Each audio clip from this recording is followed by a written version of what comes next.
오늘 우리에게 주신 하나님 말씀 구약성경 느헤미야서 8장입니다.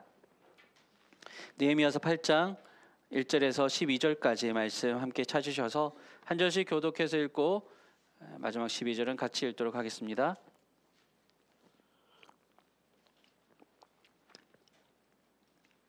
느헤미야서 8장 1절에서 12절 말씀입니다. 구약성경 737쪽에 있고요. 찾으신 줄 알고 제가 1절부터 읽겠습니다. 이스라엘 자손이 자기들의 성읍에 거주하였더니 일곱째 달에 이르러 모든 백성이 일제히 수문 앞 광장에 모여 학사 에스라에게 여호와께서 이스라엘에게 명령하신 모세의 율법책을 가져오기를 청하매 일곱째 달 초하루에 제사장 에스라가 율법책을 가지고 회중 앞 곧 남자나 여자나 알아들을 만한 수문 앞 광장에서 새벽부터 정오까지 남자나 여자나 알아들을 만한 모든 사람 앞에서 읽음에 못 백성이 그 율법책에 귀를 기울였는데 그때 학사 에스라가 특별히 지은 남궁강단에 서고 그의 곁 오른쪽에 선 자는 아디야와 스마와 아나야와 우리야와 일리야와 말사스라며 그의 왼쪽에 선 자는 나야와 미사일과 말리야와 하순과 가스라와 스가랴와 구슬라니라. 에스라가 모든 백성 위에 서서 그들 목전에 책을 펴니 책을 펼 때에 모든 백성이 일어서니라. 에스라가 위대하신 하나님 여호와를 축복하매 모든 백성이 손을 들고 아멘 아멘 하고 응답하고 몸을 굽혀 얼굴을 땅에 대고 여호와께 경배하니라. 요수아와 바니와 세레베아와 야민과 악굽과 사부대와 호디야와 마아세야와 그리다와 아사랴와 요사밧과 하난과 블라야와 레위 사람들은 백성이 제자리에 서 있는 동안 그들에게 율법을 깨닫게 하였는데 하나님의 율법책을 알아가고 뜻을 해석하여 백성에게 감동하는 것을 다 깨닫게 하니 백성이 율법의 말씀을 듣고 다 우는지라. 총독 느헤미야와 제사장 겸 학사 에스라와 백성을 가르치는 레위 사람들이 모든 백성에게 이르기를 오늘은 너희 하나님 여호와의 성일이니 슬퍼하지 말며 울지 말라 하고 느헤미야가 또 그들에게 이르기를 너희는 가서 사신 것을 먹고 단 것을 마시되 준비하지 못한 자에게는 나누어 주라. 이는 우리 주의 성령님이 근심하지 말라. 여호와를 위하여 기뻐하는 것이 너희의 인이라 하고 레위 사람들도 모든 백성을 정숙하게 하여 이르기를 오늘은 성일이니 마땅히 조용하고 근심하지 말라 하니 모든 백성이 곧 가서 먹고 마시며 나누어 주고 크게 즐거워하니 이는 그들이 그 읽어 들려준 말을 밝히 알미라. 아멘. 2014년도가 시작된 지도 벌써 이제 한 달이 다 되어 갑니다. 여러분들은 1월 달을 어떻게 보내셨습니까? 네, 잘 보냈든 못 보냈든 어쨌든 1월 달은 지나갔습니다. 2월을 앞두고 있는데요. 올 한해 계획과 세웠던 다짐들 어떻게 실천하고 계신지 모르겠습니다. 우리 교회는 앞서 말씀드렸듯이 새해 표어로 홀로 서고 또 둘러앉고 같이 걸어가는 공동체라는 표를 세워봤습니다. 화면에 띄워주시고요. 자, 이렇게 홀로서기 이렇게 계속해서 주일마다 나눠드렸는데 한번 정리를 해봅시다. 홀로서기는 예배와 경건생활에 힘쓰자는 것입니다. 성도 개개인이 먼저 하나님 앞에 홀로서는 예배와 경건생활에 힘쓰시는 올 한 해 되시기를 바랍니다. 그러기 위해서는 우리 삶에 성령의 충만하심을 구하는 기도가 정말 필요합니다. 내 뜻과 내 힘으로는 이게 잘 안 되거든요. 그래서 올 한 해는 정말 성령의 도우심을 간절히 구하며 그 능력을 힘입어서 하나님 앞에 믿음 안에 바로 서시는 우리 모든 성도들 다 되시기를 주님의 이름으로 축복합니다. 자, 그렇게 성령의 능력을 힘입어서 우리 믿음이 바로 서게 될 때 또 성령께서는 우리를 한 성령 안에서 하나 된 공동체로 불러주십니다. 함께 연결되고 또 둘러앉아서 서로를 격려하고 세워주는 공동체이죠. 이럴 때일수록 어렵지만 모이기에 힘쓰고 평안에 매는 줄로 성령의 하나 되게 하신 것을 힘써 지켜나가는 올 한 해 되시기를 또 한 번 주님의 이름으로 축복합니다. 아멘. 자, 그래서 홀로 서기 했고요. 둘러앉기까지 나눴습니다. 그럼 이제 오늘 세 번째 어떤 시간이 될까요? 세 번째 뭐가 나올까요? 커닝을 하시면 주 앞쪽에 보시면 나오는데, 네, 바로 세 번째 같이 걸어가기입니다. 자, 홀로 섰고 이제는 둘러 앉았다면 함께 우리가 같이 걸어가야 되죠. 하나님께서 우리를 성령으로 충만케 세워주시면 우리는 한 성령 안에서 서로가 연결되고 둘러앉는 공동체를 이루게 된다고 말씀드렸습니다. 그런데 이게 끝이 아니죠. 둘러앉아서 함께 은혜를 나누고 함께 우리가 사랑의 교제, 믿음의 교제를 아름답게 나누는 게 끝이 아니에요. 하나님께서 우리를 교회로 모아 그리스도를 머리로 하는 몸된 공동체를 이루게 하신 뜻이 있습니다. 성령께서는 우리가 하나 되었을 때, 우리가 둘러 앉았을 때 이제 우리를 그 다음 단계로 인도해 가시는데, 그게 뭐냐면 바로 하나님의 나라, 바로 그 하나님의 나라와 그분의 뜻을 위하여서 함께 힘을 모아서 같이 사역해 나가는, 그래서 같이 걸어가기입니다. 오늘 우리가 읽은 이 느헤미야서 8장에서도 그런 모습이 나오는데 잘 보세요. 이 느헤미야서 8장은 앞서서 우리가 52일 만에 예루살렘 성벽 재건이라고 하는 놀라운 역사를 마친 느헤미야와 이스라엘 백성들이 그 다음에 무엇을 했는지가 나옵니다. 여러분, 우리가 보통 느헤미야서라고 하면요, 느헤미야가 예루살렘에 가서 그곳에서 허물어진 예루살렘 성벽을 재건하는 이야기라고 그렇게 보통은 알고 계세요. 그런데 여러분, 느헤미야서의 전체 13장 중에 성벽 재건 얘기는요, 한 3분의 1 나올까 해요. 사실은 전체 얘기가 아니라는 거예요. 성벽 세우는 것은 어떻게 보면 느헤미야서 전체 이야기 중에 하나의 일부에 불과합니다. 그것보다 더 중요한 목표가 있는데 그것을 이루기 위해서, 나아가기 위해서 거쳐야 했던 하나의 과정이었다라는 거예요. 그러면 느헤미야서에서 느헤미야가 성벽 재건보다 더 중요하게 여겼던 것이 무엇이냐? 그게 바로 오늘 우리가 읽은 이 8장에 나오는 이야기입니다. 느헤미야가 간절히 바랬고, 또 무엇보다 하나님께서 진정으로 이스라엘 백성들에게 원하셨던 것, 그게 뭐냐면 이 땅에 다시금 하나님의 뜻을 온전히 성취하는 하나님의 나라를 세워가는 것이었습니다. 과거 이스라엘 백성들은 시내산에서 모세를 통해서 하나님과 언약을 맺었죠. 계명과 율례를 배우고 이제 하나님 뜻대로 살아가겠습니다라고 선택된 백성이 되었었습니다. 하지만 그 후에 이스라엘 백성들이 그 뜻대로 살기는커녕 오히려 범죄하고 이방이 섬기던 우상을 쫓아 우상 숭배를 행하면서 하나님께 불순종하여서 범죄하고 맙니다. 결국 그래서 하나님께서 주신 약속의 땅에서 쫓겨나게 되고 바벨론 포로 생활을 70년이나 하게 되었죠. 하나님께서 다 예비하셔서 하나님 뜻을 세워가는 아름다운 나라 세워주시려고 다 해놓으셨는데 이 이스라엘 백성들이 다 그냥 망쳐버린 겁니다. 그 후에 그렇게 나라 망하고 포로 생활하면서 70년이라는 기간을 다 채운 후에 하나님의 은혜로 다시금 회복되어 이제 고향으로, 이 예루살렘으로 다시 돌아오게 되었죠. 그래서 그곳에서 다시금 성전과 또 성벽을 재건하는 일들을 했습니다. 성전과 성벽을 재건하는 것은 어떤 외적인 모양과 틀을 만드는 것이었죠. 이제 그것으로 끝나는 것이 아니라 그것을 통해서 궁극적으로 무엇을 해야 되느냐? 이스라엘 백성들이 다시 하나님의 계명과 율례를 배워서 하나님의 뜻대로 살아가는 하나님 나라 백성으로의 삶을 회복하는 것이었습니다. 성벽의 재건을 하는 것은요, 그것을 위해서 준비 단계였죠.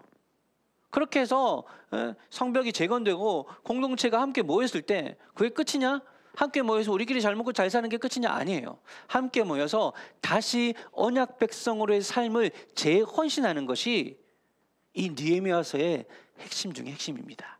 그래서 오늘 읽은 본문에 보시면 모든 백성이 수문 앞 광장에 모여서 학사 에스라를 통해서 선포되는 하나님의 율법의 말씀을 듣고 배우는 시간을 가집니다.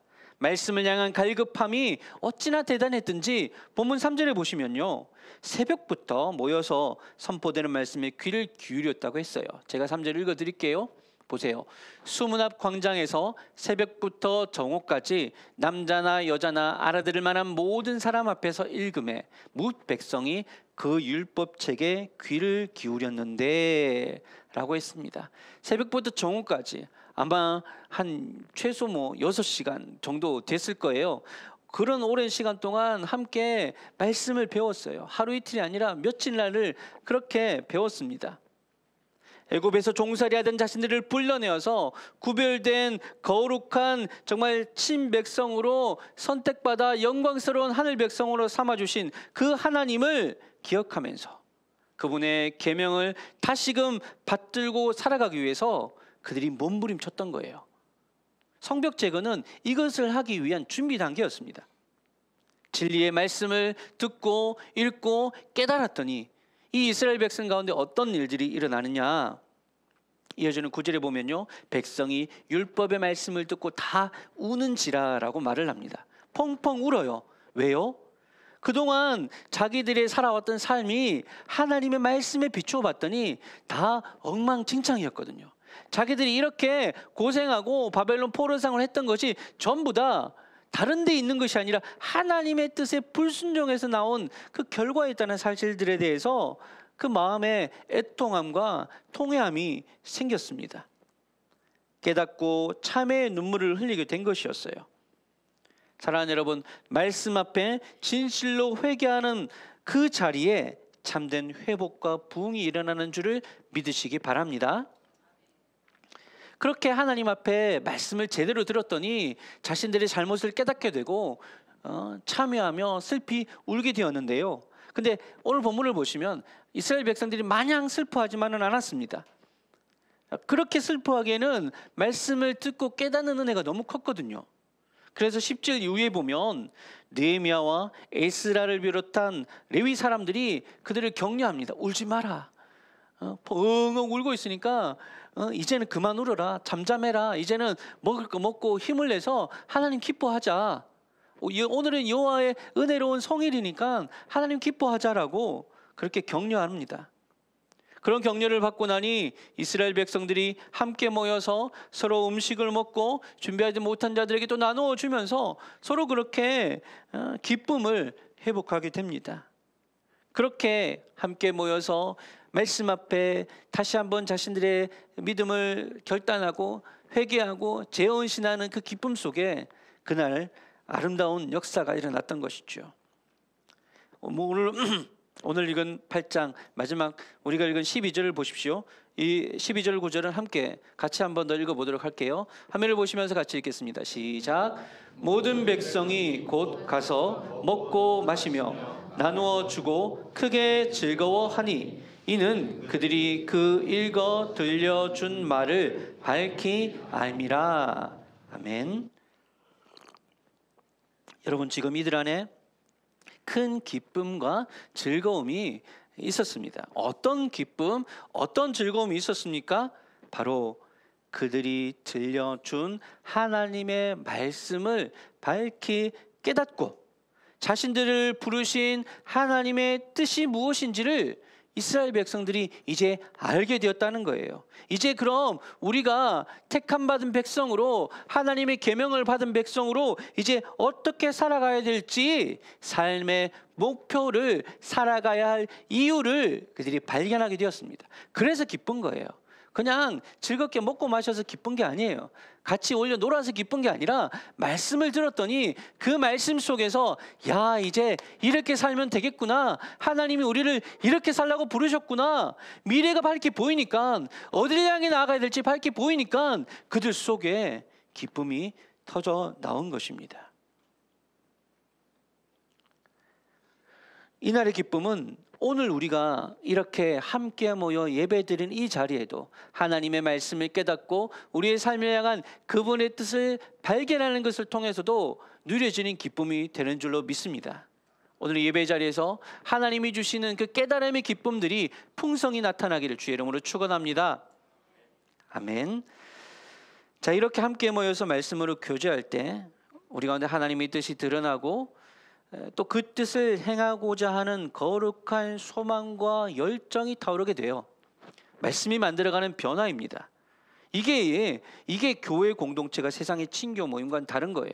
세상의 친교 모임은 모여서 같이 먹고 마시고 즐겁게 교제하고 즐겁습니다. 어울려서 놀고 재밌습니다. 그렇지만 교회는 그것보다 더 깊은 뭔가가 있습니다. 바로 그 모임 가운데, 그 기쁘고 즐거운 그 만남 가운데 하나님의 은혜가 임하고 하나님의 마음이 부어지는 거예요. 그래서 그 모임을 통해서 어떤 일이 일어나느냐? 이제 우리가 하나님을 위해서, 그분의 나라를 위해서 우리가 함께 달려가자. 그런 거룩한 소원이 일어나는 것, 그것이 바로 교회 공동체가 품어야 될 진정한 꿈인 줄로 믿으시기 바랍니다. 실제로요, 우리가 9장은 읽지 않았는데 9장까지 보면요, 어떤 내용이 나오냐면 8장이 이렇게 말씀 앞에 부응하고 새롭게 결단하는 역사가 나타나죠. 9장에 보면요, 그렇게 말씀을 깨달은 이스라엘 자손들이 이제는 모든 이방 사람들과 절교하고 자신들의 죄를 자복하고 말씀 앞에 삶을 변화시키는 그런 작업들을 해나가기 시작해요. 절교라고 해서 그냥 세상과 연을 끊는다, 그게 뜻이 아니라 세상 속에서 어울려 살아가면서 하나님의 백성으로서의 정체성을 잃어버렸던, 그냥 안 믿는 이들과 이방 사람들과 똑같이 구별됨 없이 살아갔던 지난 날들을 회개했다라는 거예요. 그게 바로 9장에 나오는 절교라는 뜻이었어요. 저들과 똑같은 모습으로 살아갔던 삶에서 이제는 돌이켜서 다른 삶을 살기로, 다른 이들과 이방 사람들과는 다른 모습으로, 다른 기준으로 살아가기로 그들이 결단하기 시작했습니다. 하나님의 말씀을 따르는 하나님의 백성은 이처럼 세상과 다른 삶을 살도록 부름받으신 줄을 여러분 잊지 마시기 바랍니다. 죄로 망가지고 깨어진 이 세상 속에서는 절대로 맛볼 수 없는 하늘의 평화와 사랑을 우리가 경험했잖아요. 그럼 이제 우리가 저 세상으로 나아가서 저들이 누리지 못했던, 저들이 경험하지 못했던 정말 그 마음 안에, 그 심령 안에 하늘의 평강과 사랑을 채운 사람들이 어떻게 살아가는지를 세상 앞에 보여주어야 돼요. 우리가 정말로 함께 모여 예배하면서 그 은혜를 누리게 될 때 우리는 정말로 세상이 경험할 수 없는, 세상이 맛볼 수 없는 하늘의 은혜를 맛보게 되거든요. 세상은 절대로 이 은혜를 몰라요. 경험하지 못해요.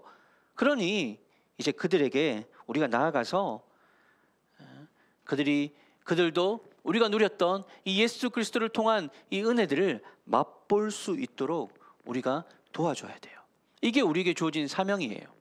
이스라엘 백성들은 앞서서 성전을 건축하고 성벽을 재건하고 이제 나라의 기초를 세우고 나서 제일 먼저 한 게 무엇이었느냐? 우리가 이제는 율법과 말씀을 배워서 이제는 다른 삶을 살겠다라는 결단이었다는 말이죠. 우리가 잘 아는 베드로전서 2장 9절 말씀 화면에 한번 띄워주실까요? 잘 아는 본문인데요, 우리 같이 한번 되새기는 차원에서 같이 읽어보겠습니다. 시작. 그러나 너희는 택하신 족속이요 왕같은 제사장들이요 거룩한 나라요 그의 소유가 된 백성이니 이는 너희를 어두운 데서 불러내어 그의 기이한 빛에 들어가게 하신 이의 아름다운 덕을 선포하게 하려 하심이라. 아멘. 우리를 가리켜서 택하신 족속, 왕같은 제사장들이라고 하였습니다. 우리는 보통 이 구절을 사랑합니다. 나는 하나님의 선택받은 거룩한 로열 패밀리다, 그렇게 이제 사랑하는 말씀이에요. 그런데 이 구절에서 여러분, 이 베드로전서 2장 9절에서 정말 중요한 거는요, 우리를 그렇게 특별한 존재로 부르신 이유예요. 앞에가 택하신 족속, 왕같은 제사장, 거룩한 나라, 이게 중요한 게 아니라 이 뒤에 나오는 그 구절이 중요해요. 뭐라고 하십니까? 이는 너희를 어두운 데서 불러내어 그의 기이한 빛에 들어가게 하신 이, 누굽니까? 하나님 아버지죠. 그분의 구원 사역을 뜻합니다. 그분의 그 아름다운 덕을 어떻게 한다고요? 선포하게 하려 하심이라. 선포하게 하려 하십니다. 어디를 향해서? 세상을 향해서. 하나님 우리를 부르신 목적은 우리를 구원하셔서 특별히 우리를 택하여 불러주시고 은혜 주시고 새롭게 하셔서 거룩한 무리 삼아주신 이유는 우리가 저 세상을 향해 나아가서 세상에서 다른 삶을 살아서 세상 사람들이 뭐 저런 게 있어? 야, 저렇게 살 수도 있네? 라는 것을 보여주는 삶입니다. 느헤미야와 이스라엘 백성들은 바로 이것을 알았어요. 그래서 그들은 나라를 재건하는 데 있어서 단순히 성벽을 쌓는 데서 그친 것이 아니라 나를 잡아 수문 앞에 함께 모여서 율법의 말씀을 듣고 깨달아서 바로 이러한 삶의 부르심에 순종하기로 결단했던 겁니다. 자신들의 삶을 새롭게 바꾸어 가기로, 이전에 세상과 다를 바 없이 똑같이 살아가던 삶을 이제는 회개하고 돌이켜서 율법에 따라서 하나님이 부르신 계명을 쫓아서 이제는 다른 삶을 살아서 세상이 자기들이 알지 못하는 하늘의 은혜의 맛을 볼 수 있도록 도와주는 삶, 그런 삶을 위해서 저와 여러분이 부름받았다는 사실을 반드시 기억하시기 바랍니다. 이스라엘 주변 이방인들이 보기에는요, 아니 이들이 전에는 자기들하고 같이 어울리면서 똑같이 죄 짓고 똑같이 살았거든요. 그런데 어느 순간 무언가 이들 안에 변화가 일어나서는 달라지는 걸 느끼게 됩니다. 불의와 불법을 멀리하고 자기 유익을 구하기보다 이웃의 필요를 채워주는 일에 더 힘을 쓰기 시작하면서 하나님의 계명을 따라 자기를 구별해서 거룩하고 정결한 삶을 살도록 몸부림치는 그런 변화된 삶. 그래서 저들은 뭔가 특별하다, 그렇게 보여지기 시작한 거예요. 그 특별함이 뭔가 특별하게 못하네, 지그들끼리만 노네, 이런 특별함이 아니라 무언가 마음속에서 선망이 되는, 뭔가 마음속에서 나도 저들처럼 되고 싶다라는 마음을 느끼게 하는 그런 특별한 공동체가 되는 것이었습니다. 사랑하는 여러분, 하나님은 지금도 하나님의 택하신 백성, 거룩한 나라인 우리를 통해서 하나님이 이루어 가실 놀라운 일들을 저 세상에 보여주기를 원하십니다. 창세전부터 하나님께서 가지고 계신 꿈이 하나 있습니다. 하나님의 꿈, 그게 뭐냐면요, 자기 형상을 따라 지은 자기 백성들과 함께 살아가면서 사랑과 평화와 행복의 나라를 세워가는 것, 그것이 하나님의 영원한 꿈이셨어요. 비록 죄로 인해서 잠시 망가지는 것 같아 보였지만 그 하나님의 꿈은 한 번도 꺾이거나 사라진 적이 없습니다.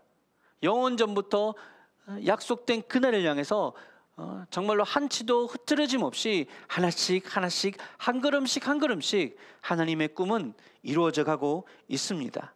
그분은 자기 독생자를 이 땅에 보내셔서 우리 죄를 대신해서 십자가에서 화목제물로 드리심으로 우리를 구원하셨고, 다시금 우리와 함께 그 나라를 세워 가시고자 우리를 예수 그리스도로 입은 거룩한 백성, 거듭난 새 사람으로 세워주셨습니다. 그리고 지금 우리는 그 하나님의 꿈을 함께 마음에 품고 이 땅에서 사는 날 동안 아직도 이 복된 나라의 소식을 들어보지 못한, 또 경험하지 못한 이들에게 그 나라의 소식을 전하도록 우리를 한 교회로, 공동체로 불러주신 것입니다. 이게 우리가 살아있고 또 살아가야 하는 삶의 이유가 되어져야 됩니다. 여러분, 우리가 교회로 왜 모입니까? 일주일마다 한 번씩 이렇게 모여서 왜 예배 드립니까? 그냥 좋은 사람 만나서, 친구 만나서 그렇게 좋은 시간 보내는 것 아니요. 하나님께서 우리를 이렇게 모아주신 이유는 서로가 서로에게 힘이 되어주고 격려가 되어주고 함께 세워져 가서 아름다운 교회를 만들게 하신 이유는 우리를 통해서 하나님의 꿈을 저 세상도 볼 수 있도록 하기 위해서 우리를 불러주신 것입니다. 함께 모여 예배하고 말씀을 배우고 깨달아서 이제는 세상 속으로 나아가서 세상 한가운데서 그 말씀대로 실천하면서 하나님 나라의 거룩한 백성답게, 그냥 교회 다니는 사람들은 왜 저래가 아니라 교회 다니는 사람들은 왜 저래? 이 뉘앙스가 느껴지십니까? 무언가 다른데 특별한데 그것이 선망의 대상이 되는, 우리가 지금까지 경험해 보지 못한 다른 맛을 알고 있는 사람들로 세상 속에 드러나게 되는 저와 여러분 모든 주의 성도들 그리고 우리 은열교회가 되시기를 주님의 이름으로 축원합니다. 이것을 위해서 우리는 같이 걸어가게 됩니다. 우리가 걸어가는 이 믿음의 경주는 1등이 성공이 목표가 아닙니다.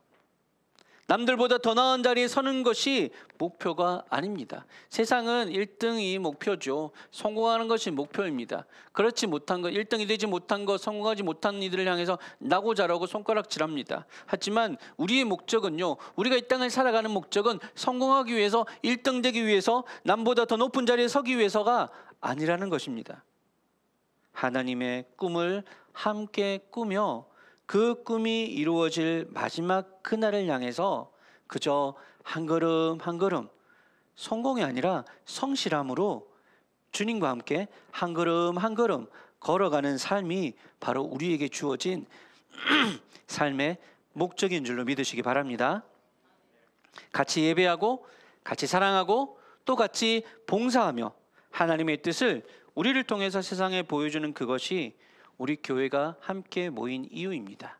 그래서 2024년도 우리 은열교회가 우리 각자가 성도들이 한 사람 한 사람이 하나님 앞에 믿음 앞에 홀로 굳건히 세워지고 또 그렇게 굳건히 세워진 우리 한 사람 한 사람이 함께 모여서 예배하면서 그 가운데 성령의 충만함으로 하나님의 마음이 우리 가운데 부어져서 이제는 주님의 나라를 위해서 저 세상 한가운데로 들어가서 하나님의 맛을 세상에게 보여줄 수 있는 거룩한 무리가 되어지기를 간절히 소망합니다. 그래서 지역사회에 우리가 할 수 있는 것들을 가지고 이웃들을 도와줄 수 있고 또 우리가 할 수 있는 것들을 가지고 어려운 이들에게 베풀어 줄 수 있고 움켜쥐려 하는 세상 속에서 도리어 베풀고 나누고 흘러 보내주는 것이 어떤 것인지 그러한 기쁨이 무엇인지를 세상 앞에 맛보여 줄 수 있는 그런 공동체가 우리 은열교회가 되어지기를 간절히 소망합니다. 2016년도 이야기입니다. 멕시코에서 열린 철인 3종 경기에서 한 형제들의 드라마 같은 감동 스토리가 하나 있었어요. 영상으로 함께 보면서 우리가 교회로서 같이 걸어가는 삶이 어떤 것인지를 우리 마지막으로 한 번 더 생각해 보려고 합니다. 동영상 들어주세요. 트라이애슬론 철인 3종 경기는 인간의 한계에 도전하는 종목이죠. 멕시코에서 세계 대회가 열렸는데 영국의 형제 선수가 감동적인 장면을 선사했습니다. 김재형 기자입니다. 수영 10km, 사이클 40km, 그리고 마지막으로 마라톤 10km. 트라이애슬론 월드 시리즈 시즌 마지막 대회에서 영국의 조니 브라운리는 선두를 달렸습니다. 그런데 결승선까지 1km도 남지 않은 상황에서 체력이 바닥을 드러내며 비틀거립니다. 몸조차 가누기 힘든 지경에 이르자 조니는 결승선을 불과 400여 미터 앞두고 경기를 포기합니다. 이때 뒤따르던 형 앨리스테어가 선두 경쟁을 포기하고 동생을 부축합니다. 그리고 형은 동생을 이끌고 결승선을 향해 한 걸음 한 걸음 감동의 질주를 이어갔습니다. Unbelievable scenes. Unbelievable scenes. The Brownlee brothers arm in arm. 형제가 감동적인 우애를 나누는 사이 대회 우승은 남아공 선수에게 돌아갔습니다. 동생을 짊어지고 달린 형은 동생을 결승선으로 밀어 2위로 만들고 자신은 3위로 들어왔습니다. 시즌 우승을 놓고 경쟁하는 동생이 더 높은 점수를 받도록 한 것입니다. If it happened to anyone, if it happened to Henry, I would have helped him across the line because, to be honest, it's an awful position to be in. If he'd conked out, okay, from the finish line there, and there isn't the medical support, you know, it's a dangerous position to be in. 앞서 지난달 리우 올림픽에서도 나란히 금메달과 은메달을 땄던 두 형제는 다시 한번 어깨를 나란히 하며 스포츠 정신을 보여줬습니다. 경기 직후 병원으로 옮겨진 동생 조니는 트위터를 통해 형에게 고마움을 표시했습니다. 원하던 시즌 우승은 놓쳤지만 최선을 다했고 믿기 힘든 형제 애를 느꼈다고 전했습니다. 스포츠 정신을 보여준 감동적인 장면에 국제 트라이애슬론 연맹은 다른 선수의 도움을 받은 조니를 실격시켜야 한다는 스페인 협회의 이의 신청을 만장일치로 기각했습니다. YTN 김재훈. 네, 이와 같은 이 두 브라우니 형제거든요. 이 두 형제가 보여준 게 바로 저는 복음을 위해서 함께 걸어가야 하는 교회가 품어야 되는 모습이라고 저는 믿습니다. 1등이 중요한 게 아니에요. 같이 가는 거죠. 그리고 나보다 남을 더 앞세워 주는 거죠. 세상의 성공 법칙이 교회에도 들어와서 무조건 크고 대단하고 타고난 사람만 인정받는다고 생각하는 것은 잘못된 것입니다. 우리 교회가 막 성도가 늘고 막 부흥하고 막 교회를 더 크게 짓고 저는 그런 데 별로 관심이 없습니다. 우리는 한 몸이고 한 가족이고 한 팀으로서 믿음의 경주를 끝까지 같이 가는 것, 그것이 우리의 목표가 되어져야 될 줄로 믿습니다. 마지막 결승선에서 우리 하나님 아버지가 두 팔 벌리고 마중 나와 계실 것입니다. 그날에 각 나라와 족속과 백성과 방언에서 이루 헤아릴 수 없는 수많은 하나님의 백성들이 드디어 함께 모여 완성된 그 나라의 모습을 보게 될 것입니다. 그곳에서 감격에 차서 모두가 다 함께 구원하심이 보좌에 앉으신 하나님과 어린 양에게 있도다라고 그렇게 감격스럽게 함께 합창의 노래를 부르게 될 것입니다. 바라기는 그 감격스러운 자리에 이를 때까지 주님께서 맡겨주신 사명을 따라 서로 사랑하며 세상에 하나님의 나라의 선하신 영향력을 보여주며 살아가는 우리 은율 교우들 다 되시기를 진심으로 축복합니다. 쉽지 않은 것은 압니다. 우리가 혼자 뛰어가기도 힘든데 여러분 2인 삼각 경기 해보셨죠? 발 꼬입니다. 보폭도 다르고 성격도 달라가지고 함께 걸어가는 건, 같이 걸어가는 건 쉽지 않습니다. 그럴 때 어떻게 해야 될까요? 욕심 내지 말고 내 고집 조금 더 내려놓고 이기려는 마음보다 같이 박자를 맞추려는 마음으로 하나 둘 같이 걸어갈 수 있는 우리들이 되었으면 좋겠습니다. 저는 2024년 올 한 해도 하나님께서 우리 은열교회를 통해서 꿈꾸시는 꿈이 있는 줄로 믿습니다. 홀로 서고 또 둘러앉고 그렇게 또 같이 걸어가면서 서로서로 보폭을 맞춰가면서 그 나라에 이를 때까지 서로 맞잡은 손을 놓지 말고 함께 부대끼며 울고 웃고 그렇게 같이 살아가십시다. 우리 안에 선한 일을 시작하신 분께서 반드시 완성하실 줄 믿고 이 믿음의 경주 끝까지 감당하실 수 있는 우리 모두 되시기를 주님의 이름으로 축복합니다. 아멘. 우리 말씀을 생각하시면서 우리 같이 함께 찬양하고 기도하도록 하겠습니다.